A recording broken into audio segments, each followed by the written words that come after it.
सुहेब मरगूब साहब मौजूद हैं। उनसे पहले हम पूछते हैं कि बरतानिया में बहुत ही, जैसा कि आपने भी प्रेडिक्ट किया था, बहुत ही शर्मनाक किस्म की शिकस्त हुई है ऋषि सुनक की पार्टी को, कंजर्वेटिव पार्टी को, जिसे टॉरीज भी कहा जाता है और मुख्तलिफ नाम उसको दिए जाते हैं। हमारे यहाँ से आप क़दामत पसंद पार्टी कह लें। तो अब आप क्या सिनारियो देख रहे हैं? जो नए साहब हैं कियर स्टारमर, वो वज़ीर आज़म होंगे? जी हाँ बिल्कुल, उन्होंने तो बल्कि कल शाम ये कह भी दिया था कि मैं ये करूँगा। तो क्या क्या करेंगे ज़रा हमारे नाजरीन को भी पहले थोड़ा सा ये देख लें कि हुआ क्या वहाँ पे। हाँ, ये ज़रूर देखें, वहाँ पे हुआ ये कि जो टोरी हैं उनको तो तोड़ दिया, टोरीज को तोड़ दिया। हाँ, उनको तोड़ दिया। उनको 410 सीटें उन्होंने अब तक ली लेबर ने, और बहुत बुरे तरीके से तोड़ दिया। उन्होंने कुछ 200-250 सीटों पे लूज किया और इन्होंने 210 सीटों पे गेन किया। अच्छा, जो एक और सिग्निफिकेंट जिस पे हमने कल भी बात की थी वो ये था कि एक वहाँ पे नाइजल फराज की पार्टी है जो चाहती है कि जो जैसा आपने कहा उसके बारे में, वो भी यहूदी टाइप ही है, तो उसको भी 4 सीटें मिल गई पहली दफ़ा। नाइजल जो भी है, तो उसकी भी मतलब 4 सीटें आ गई, वो बगले बजा रहे हैं। अच्छा, उन्होंने एक बड़ा खतरनाक लोग हैं। हाँ, उन्होंने खतरनाक बयान दिया है जो मुझे सही लगता है। मुझे इसलिए सही लगता है कि उन्होंने बयान ये दिया है कि जो सीटें इनको मिली हैं लेबर पार्टी को, वो एक्चुअली लेबर पार्टी की अपनी सीटें नहीं हैं। इन्होंने कोई ऐसी तोप नहीं चलाई। 2010 में जब ये हुकूमत से गए थे तो गंदी तरीन हुकूमत करने के नतीजे में फारिग हुए थे। इसलिए ये हुकूमत, ये वोट बैंक सारा इनका नहीं है। ये वोट बैंक जो इनको मिला है ये नेगेटिव वोट है, जिनको तोड़ दिया उनका, टोरियों का नेगेटिव वोट है। अच्छा, नेगेटिव वोट के नतीजे में वो आ गए, तो अब उन्होंने इससे ये नतीजा निकाला है कि ये बहुत जल्द इनको भी अवाम तोड़ देगी, यानी ये भी बहुत जल्द फारिग होने वाले हैं।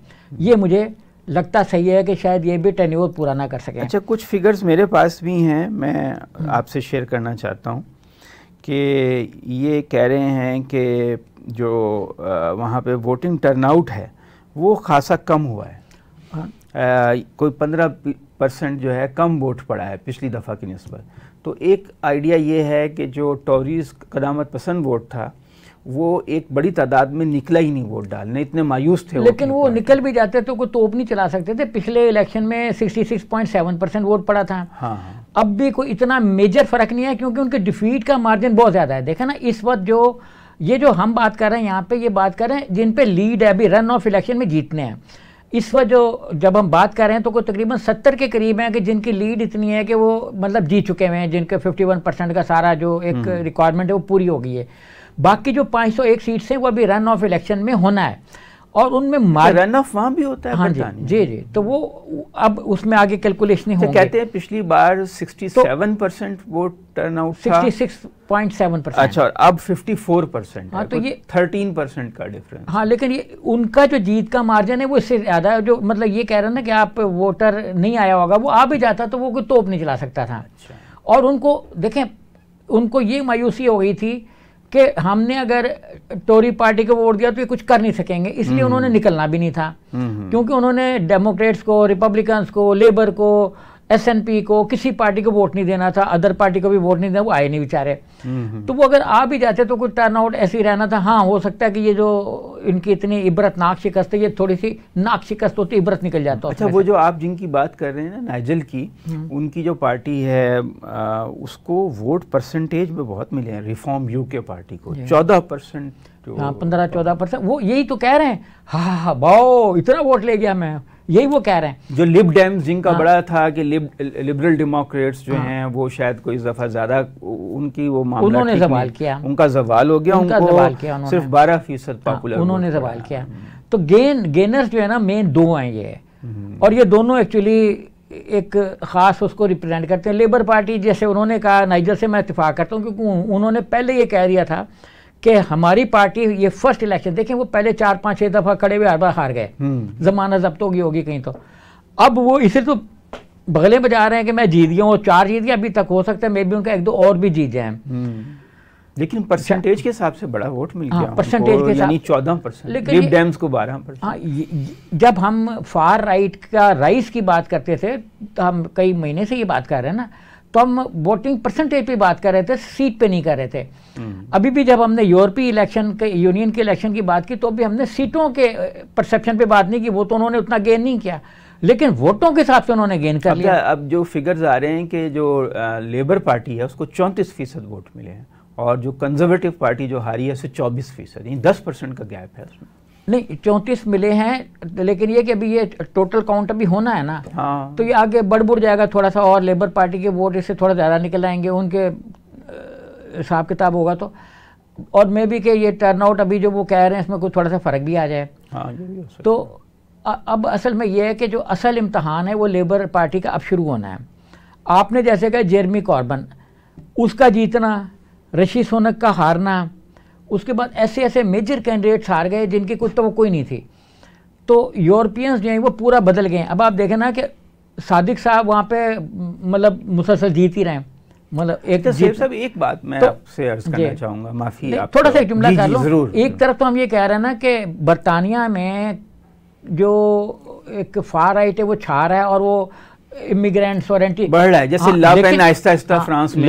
लेकिन साथ ही आप देखें ना कि सादिक साहब जो हैं वो तो भारी अक्सरियत से इस बार भी जीत गए, मेयर लंदन के, और उनके कोई ये भी नहीं था कि हारेंगे। तो वो बढ़ रहे हैं, लेकिन इतने ताकतवर नहीं है यूके में कि वो कोई डिसिसिव हो सके। बरतानिया के इलेक्शन की, जहाँ पे कदामत पसंद पार्टी कंजर्वेटिव्स को बहुत ही शर्मनाक किस्म की शिकस्त हुई है। वो अपनी 200-250 सीटें हार गए हैं, और जो उनकी 640 से ज़्यादा सीटें हैं उस पर 408 के करीब सीटें लेबर पार्टी जीत गई है, जो 14 साल बाद इक़्तिदार में आने के लिए अब तैयार है। उनके जो सरबराह हैं, लेकिन उनकी पॉलिसियाँ तकरीबन वही हैं जो कंजर्वेटिव्स की होती हैं। बहरहाल देखना होगा बरतानिया की सियासत अब क्या रुख इख्तियार करती है। लेकिन एक बात तो तय है, सोहेब साहब के सहूनी लॉबी का बड़ा असर रसूख है वेस्ट में। उन्होंने फंडिंग भी की, उनके साथियों की भी फंडिंग की। उन्होंने जेरेमी कॉर्बन, जिन्होंने मुखालफत की थी इसराइल की, उनको पार्टी से निकलवा दिया। इतनी पावरफुल है ज़ायनिस्ट लॉबी। आप एक चीज़ को तो रियलाइज़ करें ना, आपने खुद इंट्रो में कहा और सारी दुनिया देख रही है कि जेरेमी कॉर्बन जीत गया, इंडिपेंडेंट के तौर पर जीत गया ना। ऐसे माहौल में जहाँ पे इंडिपेंडेंट है ही नहीं, इंडिपेंडेंस ही नहीं है ना। हाँ। तो वो नहीं है, वो बंदा जीत गया। आप उनका पूरा लिस्ट उठा के देखें कितने इंडिपेंडेंट जीते हैं, बहुत थोड़े चंद। तो एक ऐसा आदमी जो जिसको कहते हैं ना शट आउट या शट अप कॉल जिसको दी वो जीत गया। तो यूथ उनकी हर जगह पे, पूरी world wide youth human rights के साथ है। और इसीलिए कह रहे हैं लोग, और नाइजल फराज जो कह रहा है वो मैं उनके मानों में नहीं ले रहा, मैं अपने मानों में ले रहा हूँ कि इनकी पॉलिसियाँ जब प्रो ज़ायनिज़्म जाएंगी, या प्रो जो इस वक्त वेस्ट का परसेप्शन है, या प्रो यूनाइटेड नेशन की जो इस वक्त पॉलिसियाँ चल रही हैं, स्क्वीज करना चंद मुल्कों को, रास्ता देना बड़े बड़े मगरमच्छों को, तो उस पॉलिसियों से यूथ ने डेविएट किया हुआ है। तो ये एंड में फिर साल 6 महीना एक नया क्राइसिस शुरू हुआ वहाँ पे। और मे भी कि जैसे पिछले दौर में 3 वज़ीर आज़म देखे थे ना, ऋषि सुनक तीसरे नंबर पर थे, बोरिस जॉनसन, लिज ट्रस, और उसके बाद ये आ गए थे। तो इसी तरह मेरे ख्याल में कि ये ज़्यादा अरसा नहीं चल सकेंगे, 2-3 साल के बाद एक और वज़ीर आज़म की वहाँ पर आवाज़ें उठेंगी। और आप देखें ना, बोरिस ने असेंबली को सस्पेंड किया, ब्रिटेन की तारीख में पहली दफ़ा हुआ। जो छोटी अदालतें थी हमारी, जैसे मातहत अदालतें होती हैं, मतलब सेशंस कोर्ट, सिविल कोर्ट, नहीं स्कॉटलैंड टाइप की, अच्छा, उन्होंने तो उसके खिलाफ फैसला दे दिया। लेकिन जो यूके की कोर्ट थी उसने कहा नहीं जी नहीं, बोरिस जॉनसन ने गलत किया, और उन्होंने असेंबली को उसके हक में दिया, उन्होंने असेंबली को रेस्टोर कर दिया। तो मतलब उनको जमहूरियत को इस्तेकाम मिला, अदरवाइज बोरिस साहब तो जमहूरियत को खा गए थे। इस चीज़ का वहाँ पे फॉर्म 47 नहीं था जो जीत जाते कंजर्वेटिव? फॉर्म 47 पे तो ये जीते होंगे ना जिन्होंने अपनी शक्ल ही बदल ली। अच्छा, देखा, अपनी शक्ल बदल ली ना। तो फॉर्म की जगह पे उन्होंने चेहरे ही बदल लिया कि लेबर का चेहरा लेबर का नहीं है। अब देखा ना, जो अमेरिका में डेमोक्रेट्स हैं वो डेमोक्रेट्स का चेहरा डेमोक्रेट्स वाला नहीं है। वैसे दुनिया भर की नहीं है, हुक्मरान जमात है कंजर्वेटिव्स, और वो मुखालिफ लेबर पार्टी के उम्मीदवारों को कागजात नामजदगी जमा कराने दे रही है। क्यों जमा कराने दिए? नहीं कराने देते तो इतनी बुरी शिकस्त ही ना होती। तो 217 तो बैठ गए ना, हो सकता है बिठा दिए हों। बिठा दिए, देखा ना, 217 तो वहाँ पे बैठे। कहा यह गया कि ये बैठ इसलिए रहे कि रास्ता रोका जाए। अच्छा, अब थोड़ा फ्रांस चलते हैं, करीब में ही है फ्रांस, टिकट है बरतानिया के, ले लेते हैं। अच्छा। तो वहाँ पे बड़े हंगामे हो रहे हैं कि ये जो दाएं बाजू की जमात, ला पेन की जो जमात है, नेशनल रैली, ये इसने बड़ी अक्सरियत हासिल कर ली है पहले राउंड में, तो ये तो हमारे सारे शहरी हकूक़ की खा पी जाएगी। तो अब मैक्रोन और लेफ्ट की पार्टियों में अलाइंस बन गया है कि हम सीटिंग एडजस्टमेंट जिसे कहते हैं पाकिस्तान में, कि जहाँ हमारा उम्मीदवार तकड़ा है तुम अपना बिठा लो, जहाँ तुम्हारा तगड़ा है हम अपना उम्मीदवार बिठा लेंगे। तो आप क्या देख रहे हैं, वहाँ बड़े एहतजाज भी हुए हैं फ्रांस में, तो फ्रांस का क्या नक्शा बनता देख रहे हैं? जी हाँ, बिल्कुल। देखें, ये तो हमने पिछले प्रोग्रामों में भी कहा कि फ्रांस में फसादात होंगे अगर मैरीन के जीतने के चांस नज़र आए। ये तो इवन जो उनके मैक्रोन आपके और मैक्रोन आम लोगों के मुताबिक उनका ये कहना था कि अगर इनको रास्ता मिला तो ये फसाद होगा। और एक ख़तरनाक बात इन्होंने ये कि ला पेन ने या ली पेन जो भी उनका नाम है, तो उन्होंने ये फरमाया कि नंबर 1 हमें एब्सोल्यूट मेजॉरिटी चाहिए, जैसे हमारे यहाँ भी हुआ कि एब्सोल्यूट मेजॉरिटी चाहिए। दूसरा उन्होंने कहा कि हमें इतनी मेजॉरिटी चाहिए कि हम ट्रांसफ़र पोस्टिंग अपॉइंटमेंट्स कर सकें, यानी सदर को भी रेलिवेंट कर दें, कि मतलब इतनी पावर आए। अच्छा, अब जो उनके मेजर इनके हैं इशू जिससे इस वक्त पूरे वेस्ट में कहते हैं ना कि खलबली मच गई, तशवीश की लहर दौड़ गई, वो दौड़ी हुई है सही मानों में।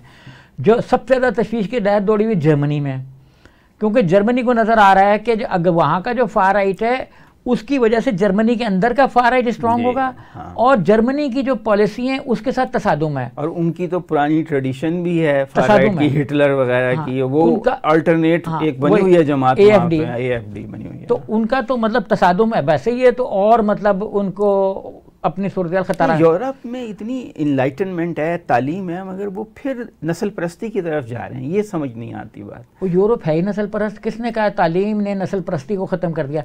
देखें, जो एशियन बच्चे वहाँ पे जाते हैं वो भी नस्ल परस्त हो जाते हैं।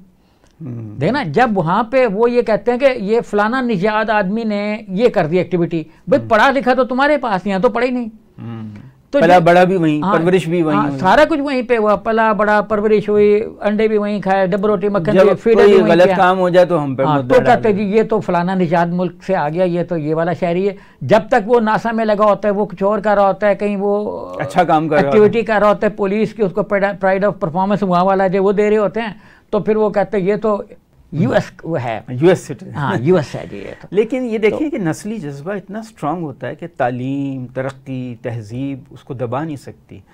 और मतलब दुनिया भर में हम देख रहे हैं, श्रीलंका में जैसे तामिल मूवमेंट चली, इंडिया में नस्ल परस्ती की मूवमेंट है, हमारे यहाँ है। एक दुनिया का बहुत ही पावरफुल फैक्टर है नस्ल परस्ती और अपनी नस्ली बुनियाद पे सियासत को प्रमोट करना। बहरहाल काउंटर तो वो करने की कोशिश कर रहे हैं वहाँ के दूसरे लोग। देखिए, अब जो शुरू में आपने सवाल किया ना कि फ्रांस में बात की कि फ्रांस में झगड़े भी शुरू हो गए, तसादुम भी हो गया, यूथ गैंग्स आ गए मैदान में। यूथ गैंग्स ने अब उनको एब्सोल्यूट मेजॉरिटी दिलवाने के लिए अगलों को डराना शुरू कर दिया। अच्छा, फिर इमिग्रेंट्स मैदान में आ गए कि अगर ये जीत गए तो हम मारे जाएंगे, हमारी तो जिंदगी हम चले जाएंगे। अच्छा, अब इन्होंने ऐसा क्या किया हुआ है कि सारा यूथ परेशान हो गया और सारे इमिग्रेंट्स परेशान हो गए? क्या इनके पॉलिसी में क्या है? एक तो इन्होंने ये कहा कि हम यूरोप की तरह बोटों को समुद्र में रोक देंगे, मतलब आने नहीं देंगे, आने नहीं देंगे। दूसरा इन्होंने ये कहा कि जो यहाँ पे आए हुए हैं हम उनके कैंसलेशन का प्रोसेस शुरू करेंगे, उनको निकालेंगे कैंसलेशन का। मसलन एक वहाँ पे कुछ था कि अगर आप 5 साल से ज़्यादा वहाँ पे रहेंगे तो विदाशिदा, जैसे अमेरिका में था कामा मिल जाता है, इसी तरह की चीज़ें वहाँ पे थी। लाहौर में कहते हैं कामा मिल गया। हाँ, उन्होंने कहा हम ये सारे कामे कैंसिल कर देंगे, मतलब ये कामे कुमे जो ना ये वो नहीं देंगे और इनको रिवाइज करेंगे कि जितने भी लोगों को मिले हुए। इसमें सबसे ज़्यादा फंसेंगे इंडियंस, हम ज़रा थोड़े हैं तो हम कम फंसेंगे, इंडियंस की भी। लेकिन कता कलामी माफ, इस पे तो उनकी मईशत को भी नुकसान होगा, क्योंकि वहाँ पे यंग लोग जो दूसरी कौमों के हैं वो कमा रहे हैं, मेहनत कर रहे हैं, प्रोडक्शन कर रहे हैं, पैदावार में इजाफा कर रहे हैं, आमदन में इजाफा कर रहे हैं, पेंशन में कंट्रीब्यूट कर रहे हैं, तो उनके बूढ़ों को संभाला हुआ है। अगर ये एकदम मईशत से निकल जाएंगे तो उनकी माशी जो तरक्की की रफ्तारी स्लो हो जाएगी। देखें, सेम आइडिया इसका बानी है इंडिया में बानी है नरेंद्र मोदी साहब, जिन्होंने, और हम एग्जाम्पल ले लेते हैं जहाँ पे फसादात हुए अपना अभी पिछले दिनों में, जो अपना इनके साथ ये कत्लो गारतगरी जो आग लगा दी जहाँ पे वो एरिया में भूल गया, तो उसकी वजह ये थी जब वहाँ पे हुआ तो उन्होंने कहा कि ये लोग चूँकि जुलूस नहीं निकालने दिया इन्होंने हमें राम नवमी का, पता नहीं किसका, तो इनके मुलाजमतों का बाइकआउट कर दिया जाए, इनके खोखों का बाइकआउट, सारे खोखे शोखे तो उन्हें जलाई दिए, मुलाजमतों का बाइकआउट कर दिया जाए। अब मुसलमान वहाँ पे मुलाजमतें कौन सी, कोई गैजेटेड ग्रेड 92 की नौकरियाँ कर रहे हैं, वो घरों की सफाई कर रहे हैं, खाना पका रहे हैं, रोटियाँ पका रहे हैं, यही काम कर रहे हैं। जब ये काम वहाँ पे उन्होंने बाइकआउट किया तो घरेलू खवातीन का क्या हाल हुआ होगा। हाँ, खुद गर्मी चूल्हे के सामने बैठना। अच्छा, उनको लगा पता गया कि भाई ये तो बाइकआउट का बड़ा नुकसान हो गया। फिर बीच में सिविल ऑर्गेनाइजेशन उनकी आएंगे, बाइक ख़त्म करो। हाँ। ये फिर वहाँ पे जो वो थे अपना ये हरियाणा के एक मेवात का वाक़या था ना, मेवात में जो इन्होंने किया, तो फिर इन्होंने कहा कि मेवातियों को जो है ना वो रास्ता दिया जाए, उनको फलाना किया जाए। फिर डिप्टी चीफ मिनिस्टर जो मेवात से थे, मतलब उनके भी वोटों से वो जीते हुए थे, उनके हल्के में आ रहे थे, उन्होंने फिर उसको जो इनके दूसरे हिंदुओं को अपोज किया, उनके एग्रेसिवनेस को अपोज किया, क्योंकि उनको भी वोट चाहिए था। तो ये हाल होता है। अच्छा, यही हाल यूरोप में होगा। अब यूरोप के पास मसलन फिजियोथेरेपिस्ट नहीं है, अगर आप उनके देखें फिजियोथेरेपिस्ट नहीं मिलेंगे, उनके पास नर्सेज नहीं है, हमारे से जा रही हैं, इधर से ले रहे हैं, उधर से ले रहे हैं। यही क्राइसिस यूरोपीय यूनियन में इसके अलग होने के बाद होगा, ब्रिटेन के। अच्छा, ये वहाँ पे मसलन जो एक बहुत ज़्यादा डिप्रेशन आ रहा है और ये आ रहा है, इसके लिए उनको साइकोथेरेपिस्ट की ज़रूरत है, थेरेपिस्ट की, ये ब्रेन की वो नहीं है वहाँ पे। वो कहते हैं दूसरे मुल्कों से लेंगे। कोई ऐसे 18-20 प्रोफेशंस हैं, छोटे हैं लेकिन सैलरी मैक्सिमम है, और कोर्सेज भी 6-8 महीने के। तो ये सारे उनको एशियन कंट्रीज से, इंडिया से, इन जगहों से चाहिए होते हैं। ये ना यूरोप जब ब्रेक्सिट हो गया तो लंदन के पास था क्या? देखो ना, लंदन के पास डॉक्टरों की कमी हो गई, उसके पास प्रोफेशनल्स की कमी हो गई, सारे एक्सपर्ट वहाँ से यूरोपीय यूनियन में चले गए।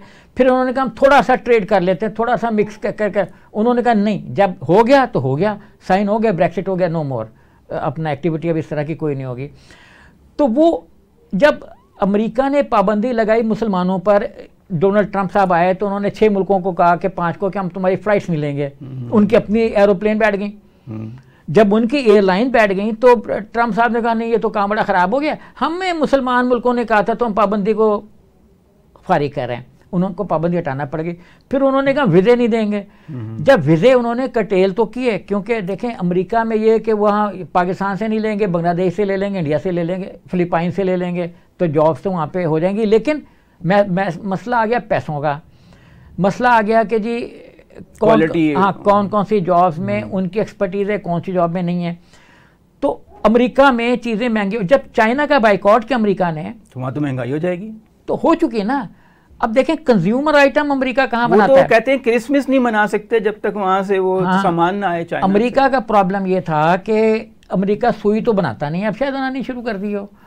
तो वो वहाँ पे अगर आप जाएं तो जितना भी कंज्यूमर आइटम है, फर्ज करें कपड़ा एक है जो आपने पहना हुआ है, ये अगर अमेरिका का बना हुआ होगा तो सेंट्रल अमेरिका से आता है, साउथ अमेरिका से या बांग्लादेश से। चाइना बहुत बड़ा एक्सपोर्टर था अमेरिका की तरफ। अब चाइना नहीं है, मिस्र हो गया, ये इस तरह के कुछ मुल्क हो गए। तो अगर ये वहाँ पे ना आए तो चीज़ें महंगी हो जाएंगी, हो भी। अच्छा, चाइना के साथ एकदम जब ये कन्फ्रंटेशन में गए तो ये सारी चीज़ें महंगी हो गई। सेम इंडिया के साथ हुआ, लेकिन इंडिया ने अपने आप को इस चालाकी के साथ बचा लिया कि वो फिट रहा चाइना के साथ और रशिया के साथ। उन्होंने ट्रेड को नहीं छेड़ा। जब उन्होंने ट्रेड को नहीं छेड़ा, वाया भटिंडा ट्रेड शुरू कर दी, डायरेक्टली नहीं भी की। तो जब उन्होंने वाया भटिंडा की तो अमेरिका को पता लगे, उसने कहा हम तुम्हें ऑकस से निकाल रहे हैं, फलाने से निकाल रहे हैं, इंडो पैसिफिक से निकाल रहे हैं, ऑकस मीन जो क्वाड से निकाल रहे हैं, मुआहदे में नहीं शामिल कर रहे हैं। तो वो मतलब उनके साथ कोई जो एक गर्मजोशी के ताल्लुकात थे वो सर्द महरी में सर्द जोशी कर लेते हैं, वजन पे आ जाएगा गर्म जोशी के बाद वो सर्द जोशी पे आ गए।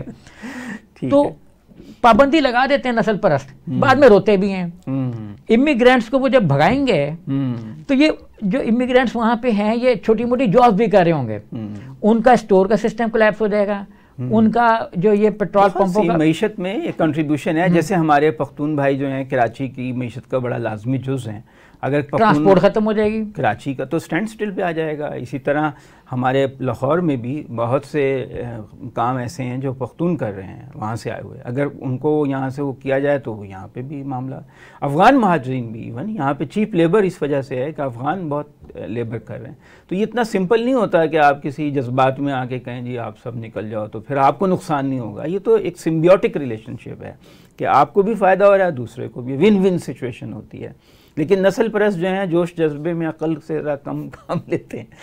तो यही मैं कह रहा हूँ ना कि जब इस किस्म की चीज़ें करेंगे, कर तो लेंगे। देखें, आप कोई भी स्टेप ले सकते हैं। अमेरिका कह सकता है कि पाकिस्तानी हमें मजीद नहीं चाहिए, लेकिन एंड में क्या होगा कि वहाँ पे अभी कोई 2 साल हुआ तो एक अमेरिकन कांग्रेसमैन ने कहा था कि हमें स्लेवरी दोबारा शुरू करनी चाहिए, क्योंकि हमारे पास फंड ही नहीं है कि हम अपने ब्रिजेस को जो स्लेव्स ने बनाए थे, मतलब लेबर कॉस्ट ज़ीरो थी ना, वो हम उनकी रिपेयर कर सकते। तो अब ये सूरत हाल जो फ्रांस में उभर रही है, इससे तो लगता है कि अगर लेफ़्ट का और मैख्वां का अलायंस हो गया सीटिंग एडजस्टमेंट, तो दूसरे राउंड में शायद लापेन जो है मेजॉरिटी मेंटेन ना रख सकें।